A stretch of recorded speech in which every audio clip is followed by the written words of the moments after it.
கடந்த 15ஆம் தேதியில் இருந்து தமிழகம் முழுவதும் அனைத்து இந்திய அண்ணா திராவிட முன்னேற்ற கழகத்தின் சார்பில் பேரறிஞர் பெருந்தகை அண்ணா அவர்களுடைய 117வது பிறந்த நாள் விழாவை சீரோடும் சிறப்போடும் நடாத்தி கொண்டிருக்கிறோம்.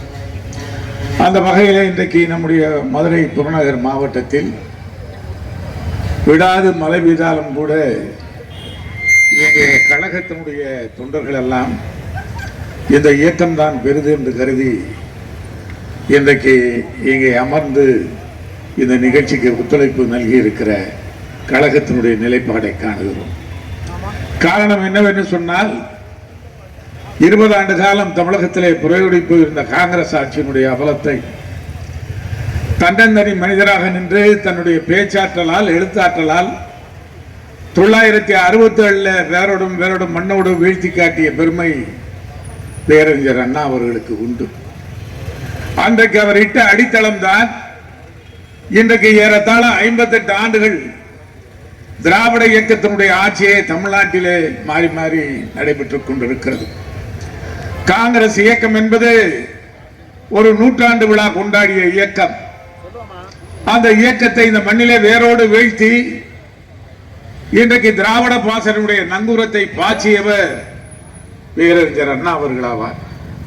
அன்றைக்கு அவர் இட்ட அந்த அடித்தளம் இன்றைக்கு வரையிலும் காங்கிரஸ் மீண்டும் தமிழ்நாட்டில் எழுந்து நிற்க முடியாத நிலையை உருவாக்கி இருக்கிறது.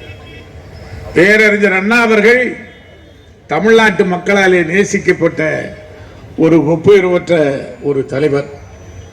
தமிழ்நாட்டு மக்களுடைய நீக்கமர அவர்களுடைய நிலைப்பாட்டை நீடுதுவிலே நீக்கியவர் தந்தை பெரியார் என்று சொன்னால் அதை நீக்கமர நிலைவரை செய்தவர் பேரறிஞர் அண்ணா அவர்கள் ஆவார்.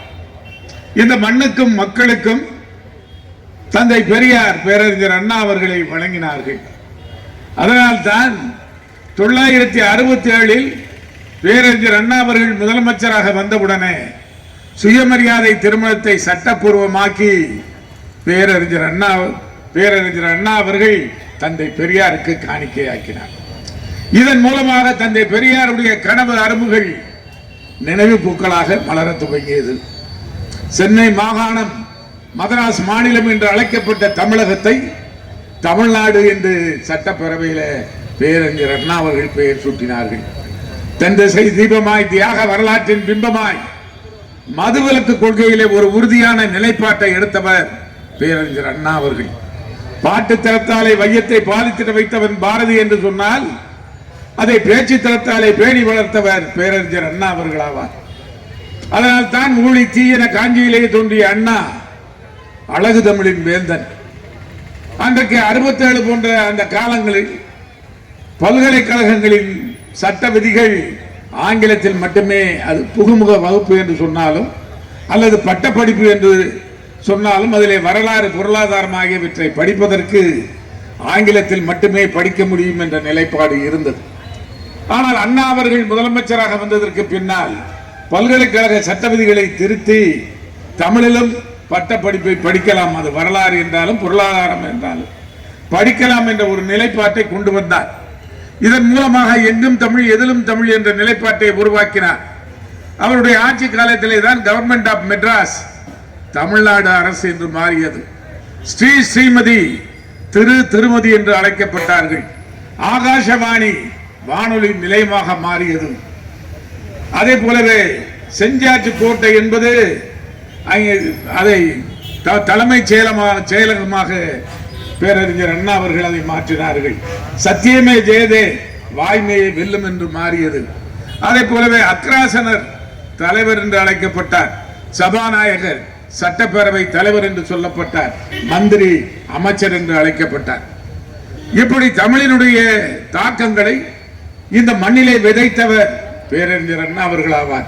968 அவர் முதலமைச்சராக இருந்தபோது 2வது உலக தமிழ் மாநாடு சென்னையிலே நடைபெற்றது. தமிழுக்கு அணிகலன் சூட்டினார். ஒரு காலத்தில் அரண்மனையில் மட்டுமே தவழ்ந்து கொண்டிருந்த தமிழை அரசமரத்தடிக்கு கொண்டு வந்தவர் பேரறிஞர் அண்ணா அவர்கள் ஆவார். அந்த பேரறிஞர் அண்ணா அவர்கள் முதலமைச்சராக இருந்தபோதுதான் மே தினம் அரசு விடுமுறையாக முதல் முறையாக இந்திய துணைக்கண்டத்தில் அறிவிக்கப்பட்டது. அன்றைக்கு 67 மேற்கு வங்காளம், கேரளங்களில் உடைமை கட்சியினுடைய ஆட்சி இருந்தாலும் கூட மே தினத்தை முதல் அரசு விடுமுறையாக அறிவித்த பெருமை பேரறிஞர் அண்ணா அவர்களுக்கு தான் உண்டு. 2 ஆண்டு காலம் தமிழ்நாட்டிலே முதலமைச்சராக அவர் கோலோச்சு விட்டு அவருடைய உடல்நலம் குன்றி மறைந்து விட்டார். அவர் மறைந்ததற்கு பின்னாலே புரட்சி தலைவர் எம்ஜிஆர் உதவியோடு முதலமைச்சர் நாற்காலியில் அமர்ந்த கருணாநிதி அண்ணாவினுடைய அறவழியை விட்டு எதேச்சதிகார பாணியிலே ஆட்சி நடத்துவதற்கு முற்பட்டார். அதை புரட்சி தலைவர் எம்ஜிஆர் அவர்கள் தட்டி கேட்டார். தட்டி கேட்ட புரட்சி தலைவர் எம்ஜிஆரை கழகத்தில் இருந்து கருணாநிதி தூக்கி எறிந்தார். தூக்கி எறியப்பட்ட புரட்சி தலைவர் எம்ஜிஆரை இந்த நாட்டு மக்கள் தங்கள் இதய சிம்மாசனத்தில் ஏற்றுக்கொண்டார்கள். எங்கே அண்ணாவின் மரபுக்கு பின்னால் திராவிட இயக்கம் அழிந்து விடுமோ என்று அச்சப்பட்ட நேரத்தில் அதை கட்டிக்காத்த பெருமை புரட்சி தலைவர் எம்ஜிஆர் அவர்களுக்கு உண்டு. அதனால் தான் 1972 ஆண்டு அக்டோபர் மாதம் 17 அண்ணா திராவிட முன்னேற்ற கழகம் என்ற இந்த இயக்கத்தை உருவாக்கினார். இந்த இயக்கத்தின் கொடியில அண்ணாவினுடைய திருவுருவத்தை பொறித்து கழக தொண்டருடைய கரங்களிலே பச்சை குத்த செய்து கழகத்தினுடைய கொள்கைகளுக்கும் லட்சியங்களுக்கும் அண்ணாயிசம் என்று பெயர் சூட்டி அண்ணா என்ற ஒரு நாளேட்டையும் இந்த இயக்கத்திற்காக தந்தவர் புரட்சி தலைவர் எம்ஜிஆர். அந்த புரட்சி தலைவர் எம்ஜிஆர் 77 முதலமைச்சராக வந்தவுடனே அண்ணாவின் பேரிலே பல்கலைக்கழகம், அண்ணாவின் பேரிலே போக்குவரத்து கழகம், அண்ணாவினுடைய பேரிலே பல்வேறு அரசு நிறுவனங்களுக்கெல்லாம் பெயர் சூட்டுகிற ஒரு நிலைப்பாட்டை புரட்சி தலைவர் எம்ஜிஆர் அவர்கள் உருவாக்கி எங்கும் அண்ணா எதிலும் அண்ணா என்ற நிலைப்பாட்டை தமிழகத்தை உருவாக்கி ஒரு ஆராதனைக்குரிய தலைவராக பேரறிஞர் அண்ணா அவர்களை உருவகம் செய்து காட்டியவர் புரட்சி தலைவர் எம்ஜிஆர் அவர்கள். அந்த புரட்சி தலைவர் எம்ஜிஆர் வறுமையிலே பிறந்து வறுமையிலே வாழ்ந்தாலும் தான் வசதியாக வாழ்ந்ததற்கு பின்னாலே வறுமை கோட்டுக்கு கீழே வாழ்கிற மக்களை பற்றி சிந்தித்த ஒரு மாபெரும் தலைவர். அதனால் தான் அவரது ஆட்சி திட்டத்தின் கருப்பொருள் அனைத்தும் சாதாரண மக்களுடைய வறுமை சுமையை குறைப்பதாக அமைந்திருந்தது. ஓலை குடிசைகளுக்கு ஒரு விளக்கு திட்டம், ஏழை பிள்ளைகளுக்கு சத்துணவு திட்டம் இந்திய துணை கண்டத்திலே கொடுத்த ஒரே முதல்வர் இதய தெய்வம் புரட்சி தலைவர் எம்ஜிஆர் ஒருவர் தான். ஏழையின் சிரிப்பில் இறைவனை காண்போம் என்று அண்ணா சொன்னார். ஆனால் அதை செய்து காட்டியவர் புரட்சி தலைவர் எம்ஜிஆர். அந்த புரட்சி தலைவர் எம்ஜிஆர் தான் வாழுகிற போதே தனக்கு பின்னாலே இந்த இயக்கத்தை வழிநடத்த ஒரு வலிமை மிக்க சக்தியை உருவாக்குவேன் என்று சொன்னார். அவராலே கண்டெடுக்கப்பட்ட பொன்மணி முத்துத்தான், அவரால் இந்த இயக்கத்திற்கும் இந்த நாட்டிற்கும் அழைக்கப்பட்ட கொடைதான் இதய தெய்வம் புரட்சி தலைவி அம்மா அவர்கள் என்று சொன்னால் அது மிகையாக. ஏன் என்று சொன்னால் அவராலே சட்டமன்ற உறுப்பினர் ஆக்கப்பட்டவர்கள், நாடாளுமன்ற உறுப்பினர் ஆக்கப்பட்டவர்கள், ஏன் அமைச்சர் பதவியில் இருந்தவர்கள் கூட திமுகவோடு உறவு, திமுகவோடு கூட்டு, திமுகவிலே ஐக்கியமாக இருக்கிற நிலைப்பாட்டை காணுகிறோம். ஆனால் அந்த மாமனிதராலே தமிழகத்தின் தீய சக்தி என்று வர்ணிக்கப்பட்ட கருணாநிதியை எதிர்த்து தன் வாழ்நாள் முழுவதும் எதிர்த்து களம் காணும் வீராங்கனையாக வாழ்ந்து மறைந்த புரட்சி தலைவி அம்மா அவர்களை நான் புரட்சி தலைவர் எம்ஜிஆருடைய மறுபதிப்பாக பார்க்கிறேன். அந்த ஆற்றல் மிக்க தலைவி, அந்த பெருமாட்டி 16 ஆண்டு காலம் தமிழ்நாட்டில் முதலமைச்சராக இருந்திருக்கிறார். பல்வேறு திட்டங்களை நிறைவேற்றி இருக்கிறார். 91, 96 அவர் முதலமைச்சராக இருந்த போது அன்றைக்கு தொட்டில் குழந்தைகள் திட்டம் என்ற ஒரு அற்புதமான திட்டத்தை கொண்டு வந்தார். இதே மாவட்டத்திலே உசிலம்பட்டி பகுதியில் பெண் குழந்தைகள் பிறந்து விட்டால் கள்ளிப்பால் வைத்துக் கொள்ளுகிறார்கள் என்ற ஒரு நிலைப்பாடு வந்தபோது அந்த குழந்தை பெண் குழந்தைகளை பாதுகாக்க வேண்டும் என்ற உயரிய நோக்கத்தில் ஒரு சிறந்த சிந்தனையிலே புரட்சி தலைவி அம்மா அவர்கள் அன்றைக்கு தொட்டில் குழந்தைகள் திட்டத்தை கொண்டு வந்தார். அன்னை தெரசா அவர்கள் சென்னைக்கு வந்து கலைவாணர் அரங்கிலே புரட்சி தலைவி அம்மா அவர்களை பாராட்டி உச்சி முகர்ந்து அவருக்கு பாராட்டுகளை வழங்கினார். அதே போலவே அவர் முதலமைச்சராக இருந்த அந்த 91, 96 வரலாற்று சிறப்புமிக்க ஒரு சட்டம், பிற்பட்ட மக்களுக்கு, மிக பிற்பட்ட மக்களுக்கு இடஒதுக்கீடு பெற்றுத் தருவதில் புரட்சி தலைவி அம்மா அவர்கள் 69 விழுக்காடு பெற்றுத்தர வேண்டும் என்று கருதி அன்றைக்கு அவர் முதலமைச்சராக இருந்தபோது சட்டப்பேரவையிலே தீர்மானம் கொண்டு வந்து அதை நாடாளுமன்றத்தினுடைய அரசியல் சட்டப்பிரிவில் 9வது 8வது பிரிவிலே சேர்த்து அதற்கு பாதுகாப்பையும் உருவாக்கி தந்தவர் புரட்சி தலைவி அம்மா அவர்கள். அதே போல உலகத்திலே எங்குமே இல்லாத அளவிற்கு மகளிர் காவல் நிலையம், எந்த மாநிலத்திலும் எந்த உலகத்திலே எந்த ஒரு நாட்டிலும் இல்லாத அந்த ஒரு திட்டம், மகளிருக்கு எதிராக நடத்தப்படுகிற அந்த செயல்பாடுகளை கண்டிப்பதற்காக மகளிர் காவல் நிலையம். அதே போல 2001, 2006 அமைப்பு சாரா தொழிலாளர்களுக்கு பாதுகாப்பு தொழிலாளர் நல வாரியம், அதே போலவே புரட்சி தலைவி அம்மா அவர்கள் உழவர் பாதுகாப்பு திட்டம் என்ற ஒரு அற்புதமான திட்டம். அதே போல 2011-16 அவர் முதலமைச்சராக வந்தவுடனே நான் விலையில்லாத அரிசி 20 கிலோ தருவேன் என்று சொன்னார். உடனே கருணாநிதி கூட தேர்தல் களத்திலே சொன்னார், கஜானாவிலே பணம் இல்லை, எங்கே இருந்து 20 கிலோ அரிசி தருவது என்று அன்றைக்கு நையாண்டி செய்தார், நக்கல் செய்தார். ஆனால் புரட்சி தலைவி அம்மா அவர்கள் முதலமைச்சராக வந்தவுடனே அவர் கையொப்பமிட்ட முதல் கோப்பு விலை இல்லாமல் அரிசி தருகிற திட்டம். அதே போல தாலிக்கு தங்கம் தருகிற திட்டம், மாணவர்களுக்கு மடிக்கணினி, மீனவர்களுக்கு உதவித்தொகை என்று பல்வேறு சட்டங்களை அடுத்தடுத்து அவர் போட்டதின் விளைவாக ஏழைகள் வயிற்றிலே பால்வார்க்கும் திட்டங்களாக அவைகள் எல்லாம் மாறத் தொடங்கியது. ஒரு வரலாற்று சிறப்பை உருவாக்கியவர் இதய தெய்வம் புரட்சி தலைவி அம்மா அவர்கள். அந்த புரட்சி தலைவி அம்மா அவர்கள் 2016 டிசம்பர் மாதம் 5ஆம் தேதி மறைந்த போது தமிழ்நாட்டினுடைய முதலமைச்சராக அண்ணன் எடப்பாடியார் அவர்கள் 13வது முதலமைச்சராக வருகிறார். அவர் தமிழ்நாட்டின் முதலமைச்சராக வருகிற போது தமிழ்நாட்டு அரசியலிலே ஒரு வெற்றிடம். ஆளுமை மிக்க தலைவரான புரட்சி தலைவி அம்மா மறைந்து விட்டார். எதிர்க்கட்சி தலைவராக இருந்த கருணாநிதி உடல்நலம் கூட்டியிருக்கிறார். தமிழ்நாட்டு அரசியலில் வெற்றிடம். இந்த அரசு 3 மாதம் தாங்குமா 6 மாதம் தாங்குமா என்று விவாதங்கள் நடைபெற்றது. ஆனால் அண்ணன் எடப்பாடியார் அவர்கள் தன்னுடைய சாதுரியத்தால், தன்னுடைய அறிவு சிந்தனையால் 4 வருடம் 3 மாதம் இந்த இயக்கத்தை வழிநடத்தி தமிழ்நாட்டிலே ஒரு நல்ல ஆட்சியை தந்து, தமிழ்நாட்டு அரசியல் என்பது வெற்றிடம் அல்ல, அது வெற்றியின் இடம் என்று மாற்றி காட்டிய பெருமை அண்ணன் எடப்பாடியாருக்கு உண்டு. காரணம் என்னவென்று சொன்னால், அன்றைக்கு சட்டப்பேரவையில் 108 சட்டமன்ற உறுப்பினர்கள் மட்டும்தான் அண்ணன் எடப்பாடியார் அவர்களை ஆதரித்தார்கள். ஒரு தொங்கு சட்டமன்றம், இந்த சட்டமன்றம் நிச்சயமாக நடைபெறுமா என்று, அந்த 5 ஆண்டுகளை நிறைவு செய்யுமா என்று மக்கள் மன்றத்திலே வினா வந்தது. 18 சட்டமன்ற உறுப்பினர்களை அழைத்துக் கொண்டு தினகரன் சென்று விட்டார். 11 சட்டமன்ற உறுப்பினர்களை அழைத்துக் கொண்டு ஓபிஎஸ் சென்று விட்டார். ஒரு தொங்கு சட்டமன்றம், உட்கட்சியிலே குழப்பம், பெரும்பான்மை சட்டமன்ற உறுப்பினர்களை தக்க வைப்பதிலே போராட்டம். ஆனால் அத்தனையும் முறியடித்து தர்ம யுத்தம் நடத்த சென்ற அந்த ஓபிஎஸ் அந்த தர்ம யுத்தத்தை தடம் தெரியாமல் ஆக்கி, இழந்த சின்னமாம் இரட்டை இலையை மீட்டு ஆட்சியை மட்டுமல்ல கட்சியை வழிநடத்தக்கூடிய தலைவர் இவர்தான் என்று அண்ணன் எடப்பாடியார் அவர்கள் நிறுவனம் செய்திருக்கிறார். இங்கே அமர்ந்திருக்கிற நம்முடைய மாவட்ட கழக செயலாளர் அண்ணன் ராஜன் செல்லப்பா அவர்கள் தான் முதல் குரல் கொடுத்தார். ஒற்றை தலைமை இந்த இயக்கத்திற்கு வேண்டும். ஏனென்றால் எந்த ஒரு முடிவும் இந்த இயக்கத்திலே தீர்க்கமாக எடுக்க முடியவில்லை என்று சொன்னார்.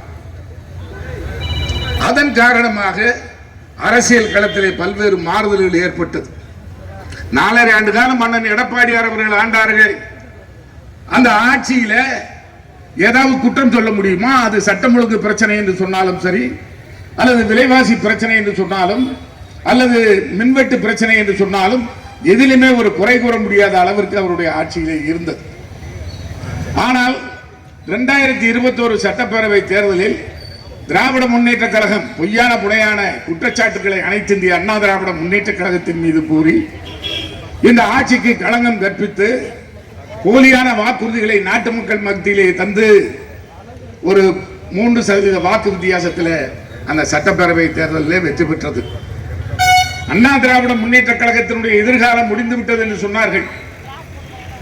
ஆனால் அண்ணா திராவிட முன்னேற்ற கழகம் இன்றைக்கு வீறு கொண்டு எழுந்து நின்று கொண்டிருக்கிறது.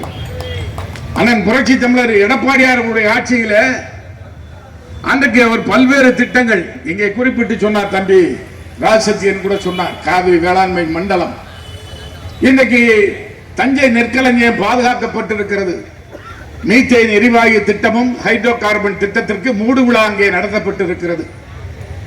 அங்கே வீட்டு மனைகள் எல்லாம் விளைநிலங்கள் எல்லாம் வீட்டு மனைகளாக மாறக்கூடிய சூழலை அங்கே தடுத்து நிறுத்தியிருக்கிறார் அண்ணன் எடப்பாடியார் அவர்கள். அதே போல உலகளாவிய அளவில் நீரியல் விரிசல் முறை தடை செய்யப்பட வேண்டும் என்ற நோக்கம் மக்கள் மன்றத்திலே இருக்கிறது. அது அங்கே தடுக்கப்பட்டிருக்கிறது. அதே போலவே வேளாண்மை பெருமக்களுடைய விழிநீரை துடைப்பதற்காக அண்ணன் எடப்பாடியார் அவர்கள் அன்றைக்கு அத்திக்கடவு அவிநாசி திட்டத்தை புரட்சி தலைவி அம்மா அவர்கள் அன்றைக்கு அவர் கொண்டு வந்த அந்த திட்டத்தை தன்னுடைய ஆட்சி காலத்தில் நிறைவு செய்வதற்காக பல்வேறு பணிகளை ஏறத்தாழ 90% பணிகளை முடித்தார்.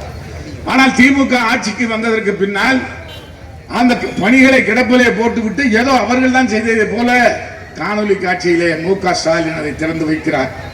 அதே போல காவிரி வைகை குண்டாறு இணைப்பு திட்டம் ஒரு அற்புதமான திட்டம், தென் மாவட்டங்கள் பயன்பெறக்கூடிய திட்டம்.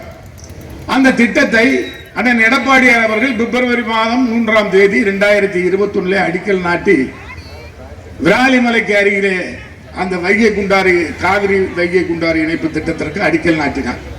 ஆனால் அந்த திட்டத்தை இந்த 4.5 ஆண்டு காலமாக திமுக அரசு இன்றைக்கு கிடப்பிலே போட்டு இருக்கிறது. இந்த திட்டங்களை எல்லாம் இன்றைக்கு அண்ணன் எடப்பாடியார் அவர்கள் செம்மையாக செய்து முடித்தார்கள். அவர் இந்த இயக்கத்திற்கு அவர் முதலமைச்சராக வந்தது வேண்டுமானால் தற்செயலாக நடைபெற்ற செயலாக இருக்கலாம். ஆனால் அவருடைய எண்ணங்கள் முழுவதும் தமிழக மக்களுடைய நலன் சார்ந்ததாக இருந்தது.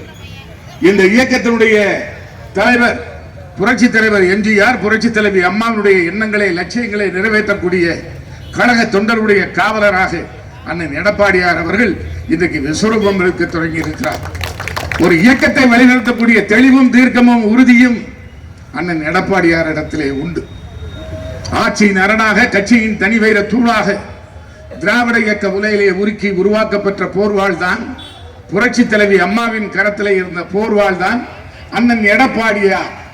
நான் இதை குறிப்பிடுவதற்கு காரணம், இன்றைக்கு இந்த திமுக ஆட்சியில கொடுக்கப்பட்ட வாக்குறுதிகள் நிறைவேற்றப்பட்டிருக்கிறதா எண்ணி பார்க்க வேண்டும். நீட் தேர்வை நாங்கள் ரத்து செய்வோம் என்று சொன்னார் மு.க. ஸ்டாலின் தேர்தல் பரப்புரையில். அண்ணன் எடப்பாடியார் சொன்னார், இதை ரத்து செய்ய முடியாது. இது நாடாளுமன்றத்தினுடைய இரு அவைகளிலும் தீர்மானம் நிறைவேற்றப்பட்டிருக்கிறது.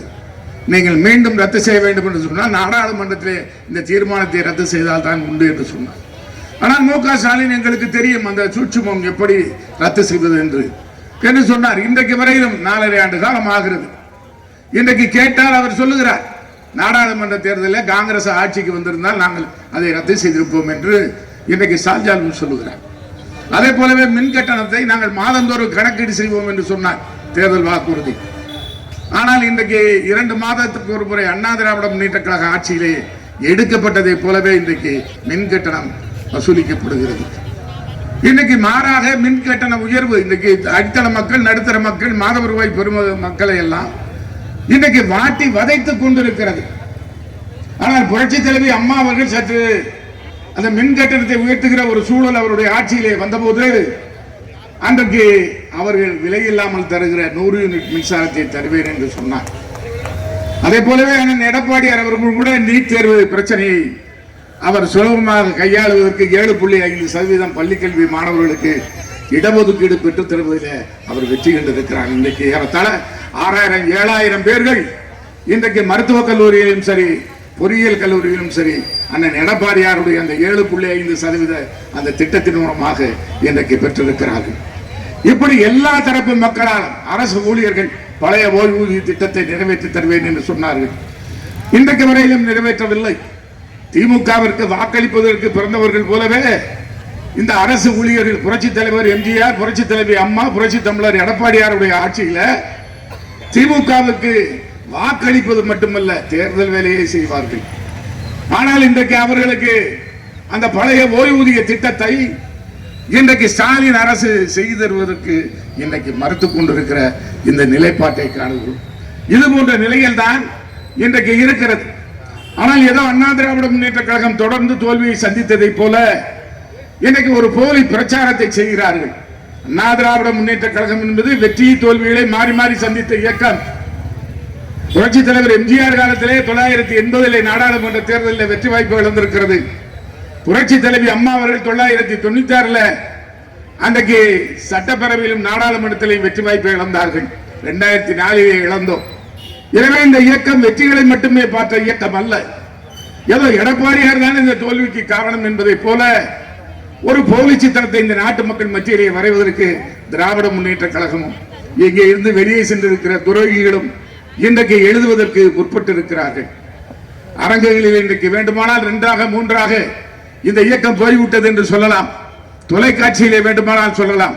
ஆனால் மழையையும் பொருட்படுத்தாமல் இங்கே கூடியிருக்கிற இந்த தொண்டர்களை பார்க்கிற போது அண்ணா திராவிட முன்னேற்ற கழகம் தமிழகத்தில் எட்டு கோட்டையாக இருக்கிறது.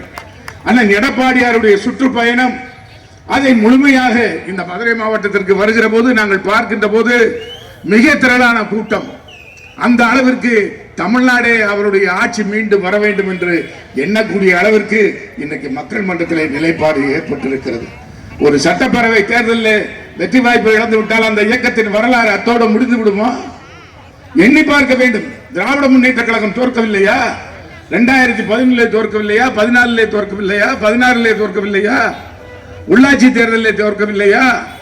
அந்த திமுக மீண்டும் வெற்றி பெற்று ஆட்சிக்கு வர முடியும் என்று சொன்னால் ஏன் அனைத்து இந்திய அண்ணா திமுக மீண்டும் ஆட்சிக்கு வர முடியாது? எண்ணி பார்க்க வேண்டும். மழை வந்து கொண்டிருக்கிறது.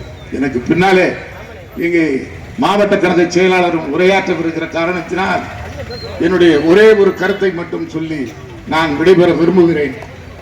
இன்னைக்கு காலம் மாறி இருக்கலாம், ஆனால் காலம் மாறவில்லை. 58 ஆண்டுகளுக்கு முன்பு இந்த இயக்கம் உருவான போது எந்தெந்த தடைகளை கருணாநிதி உருவாக்கினாரோ அதே தடைகளை இன்றைக்கு அவரது மகன் மு.க. ஸ்டாலின் உருவாக்குகிறார். அந்த தடைகளை உடைத்து களம் காணும் வீரனாக அண்ணன் எடப்பாடியார் அவர்கள் இந்த இயக்கத்தை வெற்றி பாதைக்கு அழைத்து செல்வார். ஏன் என்று சொன்னால் இது ஊனமுற்ற கட்சி அல்ல ஒரு குலைந்து போவதற்கு, இது உடைந்து போன கட்சி அல்ல கடை தேராமல் போவதற்கு. இது லட்சிய மறவர் கூட்டம், கொள்கை பாசாரையின் கூடாரம், ஆட்பெரும் படை அணிபுரம் தேர் என்று எத்தனை படைகளை மு.க. ஸ்டாலின் அழைத்து வந்தாலும் அத்தனையும் முறியடிக்கிற ஆற்றல், வலிவு, துணிவு அண்ணன் எடப்பாடியார் இடத்திலே உண்டு. ஒரு இயக்கம், ஒரு தேர்தல், எந்த இயக்கத்திற்கு வெற்றி தோல்வி என்பது நிரந்தரமான ஒன்று அல்ல. களம் என்றால் உளமுழிந்து ஓடுகிற கூட்டம் அல்ல அண்ணா திராவிட முன்னேற்ற கழகம்.